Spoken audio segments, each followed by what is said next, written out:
Hey everybody, who doesn't like a good card game? I know I personally love them. And this one comes with an adorable plushie. If you stick around, you'll get a chance to see it and maybe even help name it. On the show today, I have the creator of License to Krill. Stick around, that interview starts now. Matthew, how are you?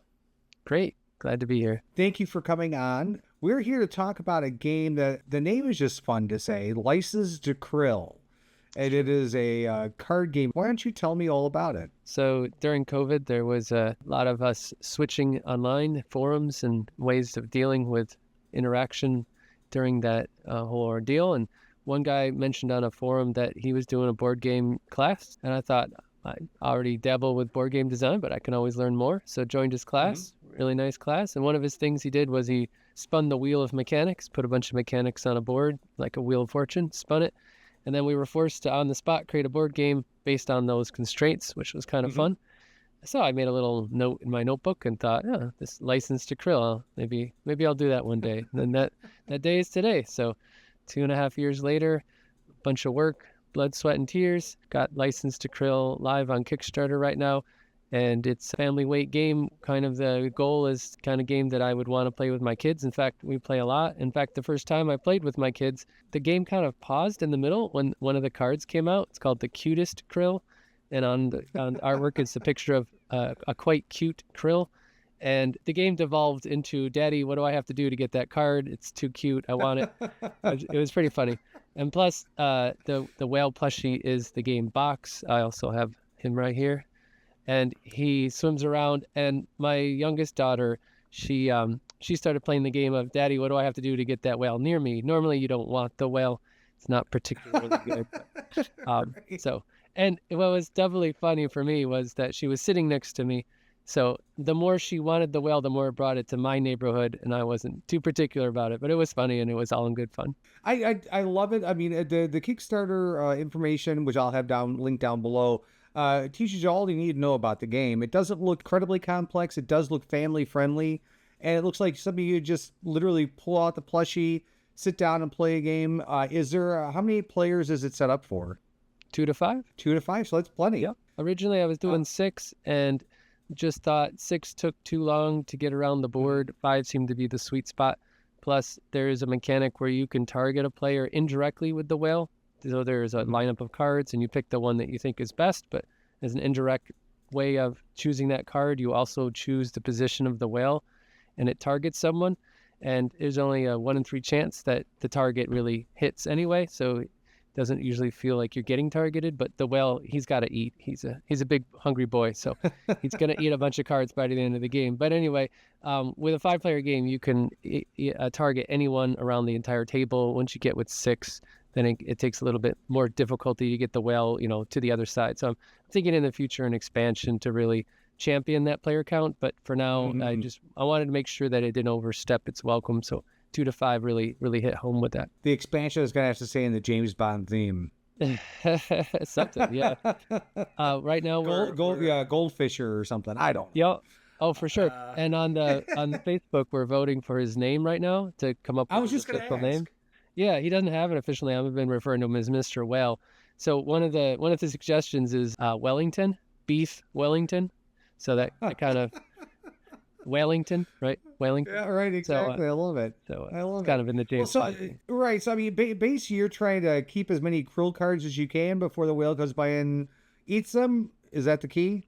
Well, you're gonna get at least 1 or 2 eaten by the end of the game. It's pretty much an inevitability, but you're trying to optimize that. You have enough cards that if you lose a couple, and sometimes you have to break up a couple of your sets, but you can easily pivot. And sometimes there's an action card or two that'll leverage that card back, or sometimes you'll find a surprising combo. Sometimes the cards have surprising synergies between them, where you'll see the action first in the market and you'll think, okay, but then you'll see it a little bit later and the opportunity will be right, and you're like, oh, and then it'll really hit really nicely. Yeah, I mean that it sounds like a lot of fun, and I would imagine pretty quick to pick up. Mm-hmm. Oh, for sure. That was the goal from the beginning, that even a 9-year-old would have no trouble understanding the game. I love games like that. It's again, I was talking to somebody else, like you have those heavier weight games, and it's always nice to be able to go to one that doesn't quite tax you, and it's still fun. Yeah.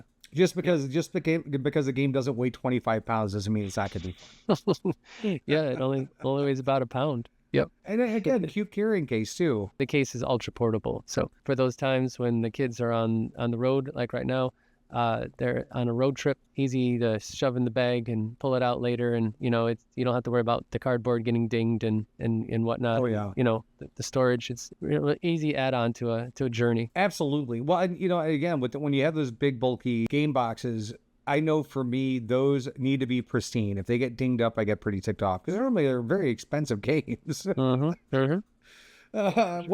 So if I may ask, what mechanic did you spin? The mechanic I spun was an I cut you choose. And I really love that mechanic. And I really tried to work that from the original concept into the game. But you got to fit the mechanic to the theme and to the experience. And it never worked out right. And for sure, I might be able to revisit something later. But I had to pivot away from that to, I tried a Sushi Go pick and pass where you take a card, pass a card.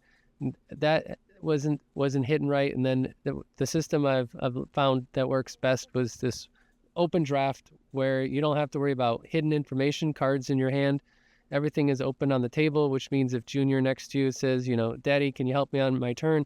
You can really just help. You don't have to look at his cards and pretend you didn't see something and strategically later pretend you don't know that he has a card and, you know, take optimal advantage of that. So it makes the game easier for the young audiences, but also the nature of the whale. From the beginning, I wanted that to be a central component. So the I cut you choose was interesting, but it paused the game too much. So there's some games like New York Slice that it's really fun and that's really a nice mechanic. Plus, I think it was Tom Vassell that said he like called to the industry, I need more games with this mechanic because he likes the mechanic. And you go to Board Game Geek and there's not many there, but I can't force the mechanic into the game. I have to find what works. Absolutely. Yeah, I mean, and you can't create the game for the mechanic. The mechanic is created for the game. So I completely agree. So now you're kickstarting now. That you're about halfway through. What are you looking like on delivery once the pledges have ended? That's a great question. So as a first-time content creator, I'll just put a little asterisk that I don't know what I don't know, but right.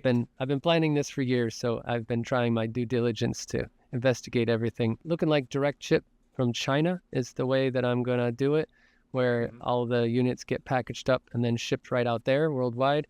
So usually, 2 weeks, I'm told, after the Kickstarter ends, the money's deposited and then you place the order. I've already got the wheels spinning and then I've already got a pre-production sample. So the first round of manufacturing is already underway. Some Kickstarters, they don't even start that till the end. And the second one, they've just arrived, I'm told, so that should be shipped out in a few days. So even before the Kickstarter's ended, I've already got 2 rounds of samples done. Usually that's all you need.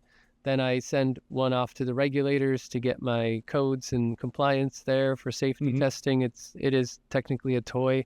It's not one of those games where I can just say, 14 and up, and just kind of avoid the issue. This, no regulator is going to look at this and think 14 years and up, right? They're going to be like, it looks like a toy. It is a toy. It doesn't matter what the label says. So that's going to take a little bit. The timeline right now on the Kickstarter that I'm going to try and hold to as best I can is a delivery by December, which would mean probably a Christmas in time delivery. But just in case, I'm not going to promise it'll get there by Christmas, but try my hardest. That's great. I mean, I love it. I'm going to order it for myself because I know we have I have a game club that I want to purchase it for because I think it's going to be great for them. They're varying ages. I think the whale is going to be the hit. When it comes to games, what do you think is your favorite one that you've played with your family outside of the one that you created? Depends on the group. As I've got 4 kids, so there's a couple of them that like the games a little bit more than the others, but they're all pretty good sports about it. That, when Daddy says, hey, let's sit down and play a game, they're not usually like, do I have to? No, they're usually like, that's great.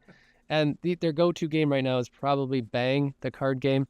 It's an Italian game where you're a sheriff and you're trying to, it's a little bit of social deduction, but it's got some action cards and you have to shoot them up, bang them up kind of in the Wild Wild West style. So they really like that game. There's some split decisions where they're like, well, no, I got eliminated. Well, that's the way the game goes. It's a hard life lesson. And then also yeah, exactly. And then they've actually been shining to the bluffing games. So they love Sheriff of Nottingham right now too. Just especially my oldest daughter, she just loves, sneaking that card in there, and they're competitive. When I try to get one by them, they'll usually they'll sniff it out, or I'll get a couple through, and then once I get a couple through, they'll be flipping everything, and so then I'm down to just straight honest apples at that point, but can't get anything through.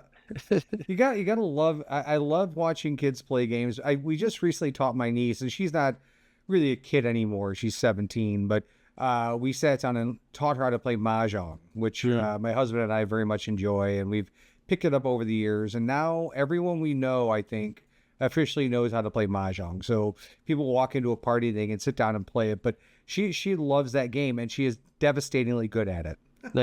Nice. So you are going to be at Gen Con this year. I will have information about, are you going to be any place specific or just as a participant? So I'm helping a buddy out at his booth, Galen Games. So you might see me there on the show floor. I'll have an exhibitor badge. And then also I'm partnering with a friend. His name is Dylan, and he had a really awesome game on Kickstarter earlier this year called Park Life, which also came in a plushie. So it was plushie at first sight, or love at first sight. We went to a trade show, Gamma, and we saw each other, and we just instantly bonded. It was like, you've got a game in a plush. I've got a game in a plush. So it was an instant connection there. So he's running a booth, and he's generously offered that I might get some of his booth space as well. So I'll probably be splitting my time between the two booths, my own booth with Dylan and also with Galen's booth. I will have information about where to find you, so that way if anyone is going to Gen Con, which by the way I am, find me on the show floor. I'll be walking around. I look pretty distinctive, I think. Although old white guy, gray beard, it could be a lot of us. But I'm going to definitely try and sit down with you again because your Kickstarter will be officially over by then. You'll be in the throes of production and trying to get things done. So maybe we'll do a recap. Awesome. But Matthew, I appreciate you coming on. I can't wait to physically get the game because I think it's hysterical and it's going to make a great Christmas gift. So for all you guys out there who do your Christmas shopping early like me, wink, wink, start looking at it now. And I find that the audiences that it resonates the most with are families, but also I've been taking it to a lot of conventions, a lot of unpub rooms, and you don't get a lot of young audiences there. Generally, you get the real gamers to check out the new hot stuff, and there's been a lot of positivity towards the game, especially with the puns, because the title already sets you up that there might be a few puns in the game. There's already one in the name of the game, and from Overkrill to Monokrill to Krilling Spree to Krillnados, there's no shortage in the game, so it tends to keep it interesting. And on the bottom of the cards, they have fun facts, real things about krill and whales and stuff. So keeps it interesting. Very good. Well, again, I can't wait to get my hands on it, and I look forward to hopefully getting a chance to see you at Gen Con. Thanks again for coming on, and everyone, if you want anything to know about this game, links are down below.